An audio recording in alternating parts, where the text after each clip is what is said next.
পুরুষ আসলে নারীর কিছুতেই আটকায় না। পুরুষ যখন চরিত্রবান হয়, বিশ্বস্ত হয়, তখন সবচেয়ে অসুন্দর নারীকেও রানী করে রাখে। যে তোমাকে সত্যিকার ভালোবাসবে, তোমাকে নিয়ে তার আগামী 50 বছরের প্ল্যান থাকবে। যে পুরুষ তোমাকে সত্যিকার অর্থে ভালোবাসবে, সে তোমাকে নিয়ে পরিকল্পনা করবেই। গভীর রাতে শুধু ভবিষ্যতের কথা বলে ফ্যান্টাসিতে ভাসাবে না।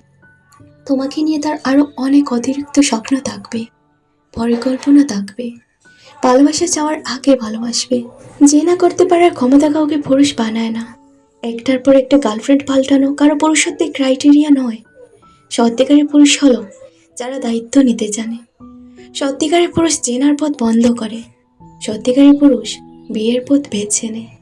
সত্যিকারের পুরুষ জানে এই বিয়ে কোনো ওয়ান নাইট স্ট্যান্ড নয়, এটা চ্যালেঞ্জ, স্যাক্রিফাইস, যা সবাই পারে না। এর জন্য শুধু মেল হলে হয় না, ম্যান হতে হয়।